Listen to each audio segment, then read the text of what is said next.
not to hide ourselves about this. And even if the money is not convertible yet, it is. And it's very important that, and obviously you see, it's very important that China reacts to what is going on in the rest of the world. One of the things which has happened after the financial crisis is a wave of protectionist element or attitudes in the rest of the world, including America. I mean, the large trade war with tires and so on. Maybe it's internal political issues in the US, but it has really not that much of a meaning for as a whole. And in Australia, it's interesting, and this trade minister this morning speaking about Australia and speaking about protectionism or going against protectionism. I mean, Australia has been the most protective country ever over the last 6 months. The consequence is quite normal that China react to this overall protectionist action in a relatively protectionist ways. And that's the reason why on June the 4th there has been a directive which has gone all around China to try to favor local enterprises against foreign companies in bids for large government projects. Now that is important to understand that China reacts to the rest of the world. And it's, let's face it, I mean, let's face it, and truth is not an option. I would sort of go against Ronald Kirk concerning this. In China, truth actually is reality. And the reality is that yesterday, it was the American dream, and today is the China dream. Let's face it. Yeah. Thank you. Okay, thank you very much. And now I'd like to ask Greg Frazier to talk to us from the perspective of a particular industry, the entertainment industry, which is very active in both countries, and certainly foreign suppliers of entertainment services are most interested in this economy. Greg? Thank you, Peter. As Peter suggested earlier in my career, I was an agriculture negotiator, and it reminds me of a story. Being here today reminds me of a story then about the two cows that were out in the field, and a truck goes by, and it's a dairy truck, and it says on the side, new, homogenized. About cows look at each other, and about 10 minutes later, another one goes by, improved, fortified. Cows look at each other, and about 10 minutes later, another milk truck goes by, new, improved, ultra-pasteurized.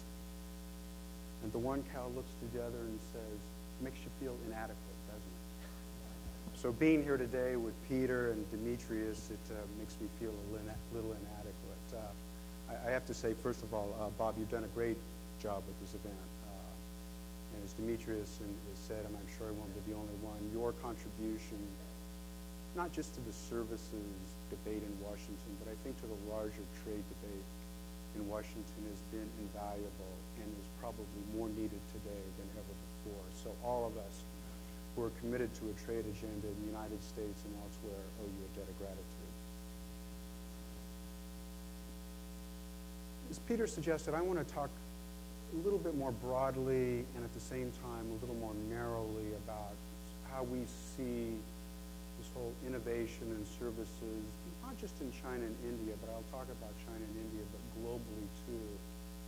And I want to make a couple of suggestions that some of the issues that we're dealing with in these two countries and globally, while they may seem a little bit attenuated and far-fetched from MetLife or Liberty Mutual or some of the other companies and interests who are represented here, at root and fundamentally, some of the things that we're dealing with around the world, I think are ultimately going to be profoundly important to all of you as well, and to the trade debate in the future. Last weekend, about 3 million Americans went out to see Couples Retreat.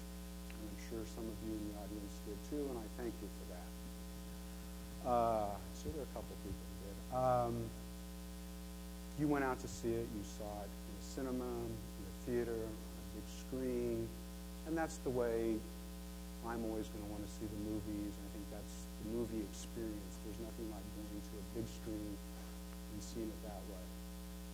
But that's not the way audiences in the future are going to be enjoying films and filmed entertainment. My colleague was talking about the explosion of mobile communications in India that's taking place, and it is taking place. And believe it or not, people are going to be watching movies on these devices. What happens on the internet? I mean, the internet is probably the single most profound economic change that any of us will witness. It's going to affect, it goes without saying, the delivery of services, the delivery of innovation, and it has having a profound effect on the film industry in the United States and globally. The debate in Washington about the deployment of broadband is not different than the debate that's going on in India, the debate that's going on in China, that's going on around the world, and about the benefits that it can bring to the economy and how service industries can use the internet to grow and deploy.